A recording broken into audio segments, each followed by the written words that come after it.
Hello guys! Hello! This is for Pisces. Welcome dito sa aking channel, Pisces. Alamin natin kung ano ang message ng baraha sa'yo. This is your kapalaran para sa last week ng November.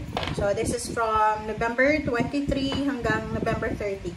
Okay, so, please connect your intuition. Follow your intuition guys sa lahat ng Pisces na nanonood. And kung bago ka sa channel ko, please like, share, and subscribe. Okay? So, ngayon ay November 20. So, new moon in Scorpio tayo ngayon. So, kung ano man ang maramdaman nyo Pisces sa araw na ito, ibig sabihin that's a go signal from the universe na kailangan mong gawin siya. Okay? So, kailangan mong sundin kung ano yung binubulong sa'yo ng iyong intuition sa araw na ito. Okay. So, this is for Pisces. Pisces, ano ba yung first message para sa inyo sa linggong ito? Pisces. Parang ang message na nakita ko while I'm shuffling ay ready, set, play. Ready, set, go, or ready, set, play. Okay. Okay, number 22, this is authority. Para siyang emperor, guys, kasi number 4 din to. So, this is official person, officially. Maybe there's an official announcement sa linggong ito. There's parang confirmation. This is a confirmation about your travel, about your location, about your movement, about your new job, new career, about the paperwork, documents, or ano pa man. So, this official person ay napaka-importante niya. Okay? So, may confirm message sa linggong ito. May confirmation siya. May good news, may answered prayers para sa mga Pisces. Okay? And, kung nagtatrabaho ka sa gobyerno, pwedeng may matanggap ka na information na pwedeng about sa bonuses or sa sahod or anything na benefits sa linggong ito. Okay? So, mayroon din dito ng Pisces na sa linggong ito ay posibleng makakaramdam kayo ng sobrang power, strength, energy. Yung parang excited ka, may mararamdaman kang excitement sa linggong ito. So, parang sinasabi mo na or parang masasabi mo na excited ka para sa susunod na mga araw. Okay? Buwan o taon or ano pa man yan. Okay? So, this is the last week of November. Excitement, power, energy, strength. Yun yung mararamdaman. Alright. So, let's check. This is the new deck. Pisces.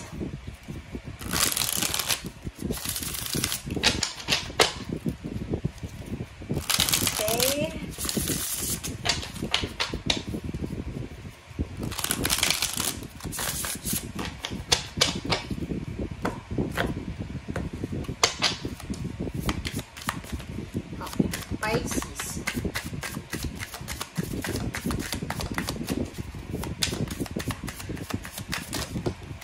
Alright, Pisces. Number 8. This is 8 of Pentacles. So, ang linggong ito ay nakikita natin na sobra-sobra kang workaholic. Okay, so, double time. Kung ano man yan na ginagawa mo. Wait lang guys, kasi yung ating video ay gumagalaw. Okay, pasensya.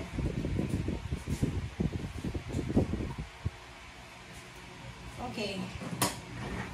Okay, so yun. This week ay nakikita natin dito na sobra-sobra kang busy. Okay? You're super busy sa trabaho, negosyo, or sa kung ano pa man. Sinasabi ng barahan na to na maybe you are collaborating with a Virgo. You're parang nakafocus ka sa pera sa linggong ito. And at the same time, kung nag-aaral ka, estudyante, college student,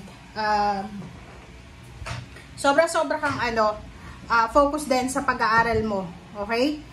And sinasabi ng baraha sa'yo dito na kailangan mo daw ng balanse. Kailangan mo ng balanse between your work life and your love life or family life. And sinasabi din ng baraha na to na connected siya sa number 22. This is settled decision kasi para siyang emperor eh. Ang emperor kasi walang pakikinggan na kahit na sino. So, if ever man, Pisces, sa linggong ito, may maiisip ka na gawin mo siya dahil gusto mo. Hindi dahil sa na-pressure ka ng ibang tao or dahil sa uso or kung ano pa man. This is parang sinasabi sa'yo na kailangan mong gawin kung ano yung nasa sa puso mo or nasa sa loob mo. Okay? Alright. So, ano pa ba ang mga additional messages para sa ating mga Pisces friends na nanonood?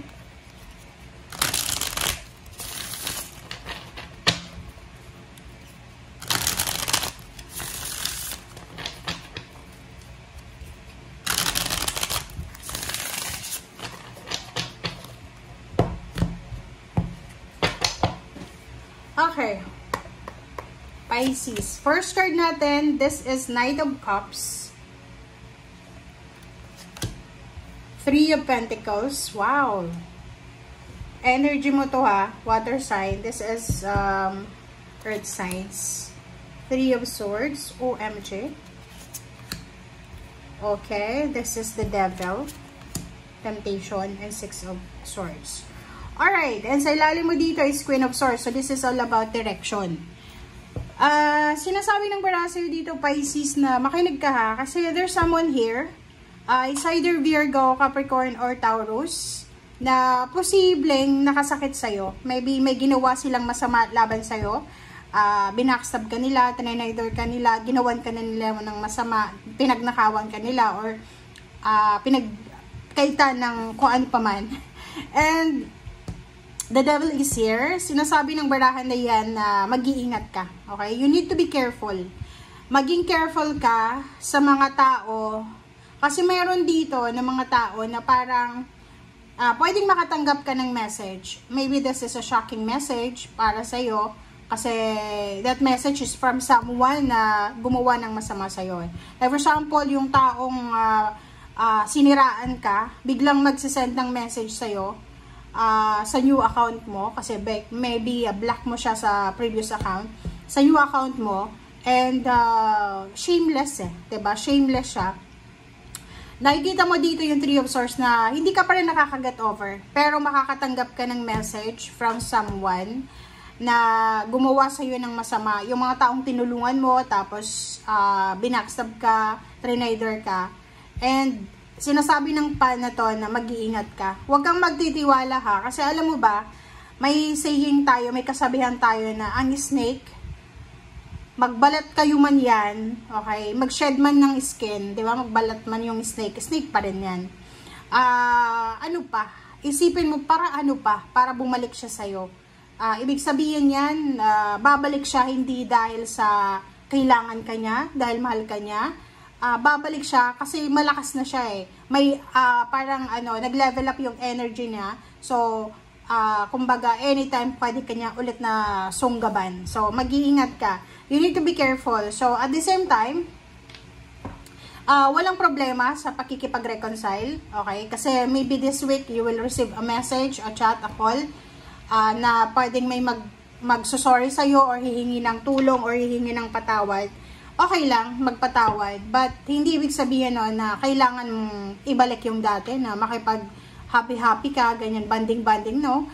Reconciliation is just parang, for yourself. Magpatawad ka, pero wag mo nang ibalik yung dati na close kayo. Kasi, yun nga sabi ko, snake pa rin yan. Okay? Kasi kung totoo yung pagmamahal niya sa'yo, kalinga, suporta, hindi kanya ibabackstab or try to rin. Okay? Sinasabi ng Baracio dito na there's a Pisces na pwedeng magbukas ng kanyang negosyo sa linggong ito. Merong Pisces dito na posibleng yun. There's someone here parang may lalapit sa'yo yun, through message or through email na gusto niyang makipag-collaborate sa'yo. So, gusto niyang makipag-partner sa'yo. It's either negosyo or kano pa. Yung parang aalokin ka niya, mag-o-offer siya sa'yo na, oy Pisces, gusto mo bang makipag-business sa akin? Pautangin mo ako, tapos ikaw yung mag-invest sa business ko. No, it's a no siya. Okay? No. Wag na wag mo yan gagawin. Next card is if you are Pisces na magta-travel kayo sa linggong ito. This is from November 24 hanggang 30. kung magta-travel ka, any types ng travel, like, transportation, car, boat, ship, airplane, anumang klase ng travel ang gagawin mo, mag-iingat ka. You need to be careful. Maybe kasi ma-misplace mo yung documents, pwedeng makatagpo ka ng mga triggered na individual na pwedeng yun. Basta mag-iingat ka. Okay? You need to be careful, you need to calm, lalo na kung magte-travel ka. Kung halimbawa na may bibili ng sasakyan, so like for example, there's someone here na parang sinasabi sa'yo na, Pisces, bumili ka ng sasakyan, ako yung gagamit, pero huhulugan ko sa'yo. No, it's a no then. Okay? So, mag-iingat ka sa linggong ito kasi ang dami-daming manipulators na nakapaligid sa'yo. So, as much as possible, tawag dyan, as much as possible, i-off mo na lang yung messenger mo. Or kung may mag-message sa'yo, huwag mo na lang basahin. Okay? Okay, next card, diba? Two of Swords. So, sabi sa'yo ng baraha, diba? Sabi sa'yo ng baraha na kailangan mong pag-isipang mabuti. Okay? You need to think. You need to think very, very well. Okay? So, ibig sabihin yan, kailangan mong pag-isipang mabuti. Okay? So, ibig sabihin yan, kailangan mong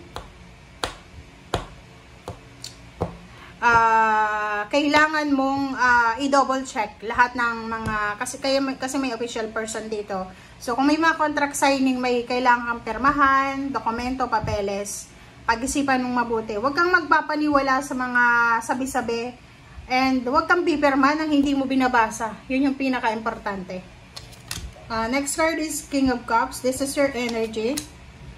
Sabi sa'yo sinasabi ng baraha sa'yo dito na lahat ng offer, lahat ng, like for example, kung love life man yan na ino-offer sa'yo, pag-isipan mong mabuti. Kasi, maybe, ex mo, gustong makipagbalikan ng ex, or gustong bumalik sa buhay mo ng mga kapamilya mo na ilinaglag ka. Yung mga kapamilya mo na pinagtulungan ka para sirain ka, para ibagsak ka, wag mo nang balikan sila. Oras na para mag-isa ka, mag-move on ka na. Six of Cups, King of Cups, and Two of Swords. Sinasabi, pag-isipan natin mabuti. Kung ano man ang offer na tatanggapin natin ngayong linggong ito, pag-isipan natin ng mabuti, especially kung sila ay part ng past mo. Kung ginawan ka ng masama, yun, Two of Swords, kailangan mapag-isipang mabuti. Kahit ngayong mga hindi gumawa ng masama sa'yo, kahit na wala naman silang kasalanan sa'yo, kung ano man na ino-offer sa'yo, dapat you need to verify, you need to think, you need to reflect. Okay? Sabi na diba? So, nakikita ko sa'yo dito na yung financial balance mo ay babalik ulit. So, this is official person, this is empowerment. So, you will reclaim your power, lalo na sa usaping pera. Ibig sabihin yan, lahat, the sun, lahat ng mga nawala sa'yo, Pisces, it's either nawalan ka ng relationship, nawalan ng tiwala, yung rason kung bakit ka umiyak, okay, for the past few months or years, ay posibleng ibalik sa'yo. There's an ending here ending sa new beginning. So, yung word kasi, parang siya, closure and new beginning. So, ibig sabihin, kung ano man ang nagtapos sa buhay mo, is either relationship, kahit nga kadugo mo yan, makaka-recover ka na dyan, and moving forward ka na. Kumbaga, wala ka nang pakialam and Six of Pentacles, nakikita ko sa'yo dito na mas lalong magiging balanse yung finances mo kasi may mga tao na makikilala ka, okay? Maybe starting this December or 2026 onwards. May mga taong makikilala ka na sila yung mga taong tutulungan ka, hindi dahil sa kailangan kanila or tutulungan kanila because mabuti silang tao. So, congratulations sa inyo, okay? And yung iba dyan sa inyo dito, kung ano man na tinatrabaho nyo sa linggong ito, matatapos yun yan bago matapos yung buwan na to. Okay? So, congratulations guys sa kung ano man na blessings, kung ano man na confirmation, travel, or ano man to na darating sa inyo. Basta may reminders dito, yung spiritual helpers mo Huwag kang magtitiwala sa linggong ito sa kung ano man na offer, collaboration, yung pakipag-partner, ganyan, ganito. Okay? Decline. Okay? Say no. Thank you guys. Bye!